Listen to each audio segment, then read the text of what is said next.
यादें ऐसी होती हैं जो दिल दिमाग में हमेशा के लिए बस जाती हैं।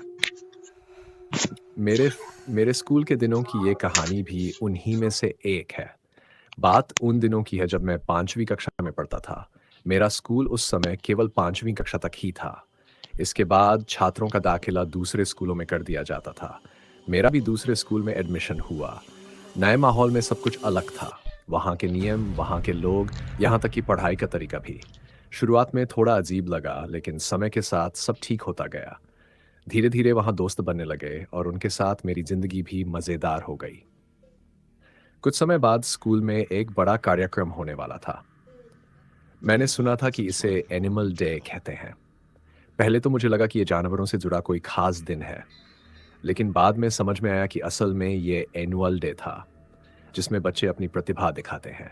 मुझे हमेशा से ही कुछ अलग करने का शौक था, तो मैंने अपने कुछ करीबी दोस्तों विमल, रोहित, लवीज़ और एक और लड़के, जिसका नाम अब याद नहीं, को इकट्ठा किया। हम सब ने तय किया कि इस बार हम कार्यक्रम में कॉमेडी पेश करेंगे। हमने मिलकर एक मज़ेदार स्क्रिप्ट तैयार की और उसे टीचर के सामने प्रस्तुत किया। हमारी परफॉर्मेंस टीचर को काफ़ी पसंद आई। उन्होंने हमसे कहा कि अगली सुबह 6 बजे प्रैक्टिस के लिए आना। साथ ही उन्होंने बताया कि वहाँ लड़कियाँ भी प्रैक्टिस के लिए आएंगी। यहीं से कहानी में एक ऐसा मोड़ आया जिसे मैं आज तक नहीं भूल पाया। हमारा स्कूल 2 भागों में बंटा हुआ था। सुबह लड़कियां पढ़ाई करती थी और दोपहर में लड़कों की बारी होती थी। अगले दिन की रिहर्सल के लिए लड़कियां और लड़के दोनों को सुबह बुलाया गया था। विमल को यह बात सुनकर जितनी खुशी हुई उतनी शायद ही किसी को हुई होगी। विमल आमतौर पर सुबह 10 बजे के बाद ही उठता था, लेकिन लड़कियों की मौजूदगी का ख्याल उसे अगले दिन सुबह 5 बजे ही मेरे पास कॉल करने पर मजबूर कर गया। बंदा मुझे उठा उठाकर बोल रहा था, भाई उठ जा, जल्दी चलना है। ये वही विमल था जिसे उसके पिता भी जल्दी नहीं जगा पाए थे। जैसे तैसे हम तैयार हुए। विमल को देखकर हंसी छूट गई। वह ठंड में नहा धोकर बाल सेट करके शर्ट में टक इन किए चश्मा पहन कर आया था। ऐसा लग रहा था जैसे शादी में जा रहा हो। खैर हम सब स्कूल पहुंचे। वहां डी ब्लॉक में रिहर्सल हो रही थी। जैसे ही हम अंदर गए हमें स्कूल के पुराने छात्रों ने बताया कि इस बिल्डिंग के बाथरूम में एक लड़की ने कई साल पहले आत्महत्या कर ली थी। ये सुनकर माहौल अजीब हो गया। विमल, जो लड़कियों के सामने हमेशा कूल दिखना चाहता था, सबको चैलेंज करने लगा। भूत वूत कुछ नहीं होता, ये सब बकवास है। रोहित ने चुटकी ली। अगर तू इतना निडर है तो जा बाथरूम के पास और देख क्या होता है। विमल अपनी शान बचाने के लिए तुरंत तैयार हो गया। वह अकेला बाथरूम के पास गया और गेट के पास जाकर जोर जोर से चिल्लाने लगा, कोई भूत है तो आकर दिखाओ। लेकिन कुछ ही पलों में वह दौड़ता हुआ वापस आया। उसका चेहरा फक सफेद पड़ चुका था। हमने उसे रोका और पूछा, क्या हुआ? वह कांपते हुए बोला, जैसे ही मैं गेट के पास गया, अंदर से किसी लड़की की आवाज सुनाई दी। फिर दरवाजा जोर जोर से पीने की आवाज आने। यह सुनकर हम सबका दिल तेजी से धड़कने लगा, लेकिन उत्सुकता ने डर पर काबू पा लिया और हम सब ग्रुप बनाकर बाथरूम के पास गए। वहां पहुंचने पर हमें भी वही आवाज सुनाई दी। किसी लड़की के चिल्लाने और गेटने की आवाजें साफ सुनाई दे रही थीं। हमने जैसे ही दरवाजे के करीब कदम रखा, अचानक सब कुछ शांत हो गया। एक अजीब सी खामोशी चारों तरफ छा गई। सिर्फ हमारी सांसों की आवाज सुनाई दे रही थी। तभी बाथरूम के अंदर से एक डरावनी आवाज आई, तुम सब मरोगे, कोई नहीं बचेगा। ये सुनते ही हम सब नीचे की ओर भागे, लेकिन जब गेट के पास पहुंचे तो देखा कि गेट पर ताला लगा था। चौकीदार पास में बैठा तंबाकू चबा रहा था और हमारी चीख पुकार को नजरअंदाज कर रहा था।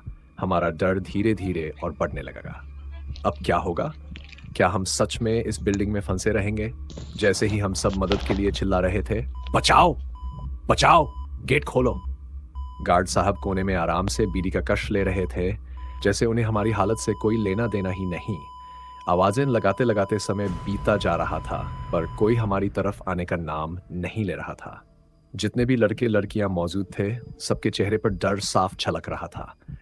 मेरी हालत भी कुछ अलग नहीं थी। सबके रोंगटे खड़े हो चुके थे। तभी अचानक पीछे से कोई तेज छींक मारता है और माहौल और डरावना हो जाता है। इतने में विमल, जो हमेशा अपने अलग अंदाज के लिए मशहूर था, हनुमान चालीसा पढ़ने लग जाता है। रोहित उससे बोलता है, यार अगर भूतनी बहरी निकली तो? विमल भी तुरंत जवाब देता है, हाँ भाई, सही तो बोल रहा है तू।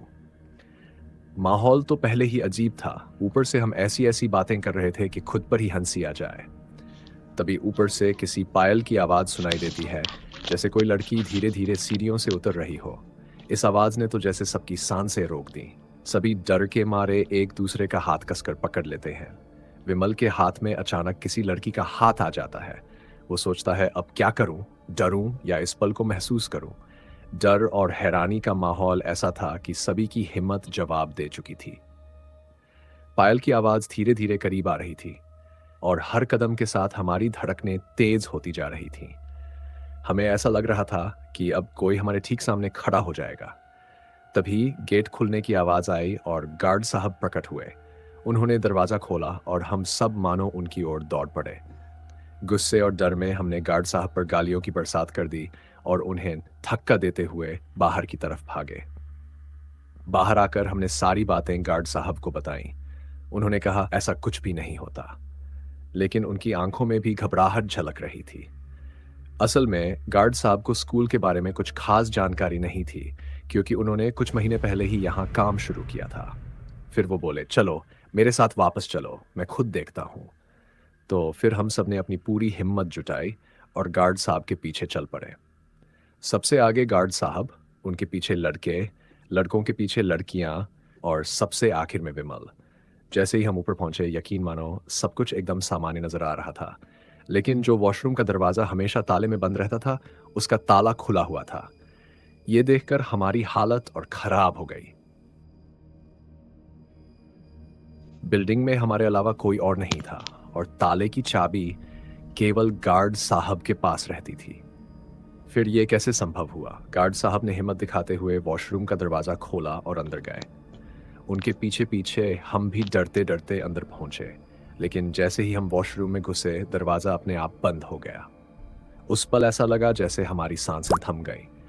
डर से हमारी चीखें खुद हमारे कानों में गूंज रही थीं। बचाओ, बचाओ की आवाज़ों के बीच हर कोई दरवाज़ा खोलने की कोशिश करने लगा। काफ़ी मेहनत के बाद आखिरकार दरवाज़ा खुला। दरवाज़ा खुलते ही हम सब वहाँ से भागकर ग्राउंड पर आ गए। वहाँ टीचर भी मौजूद थे।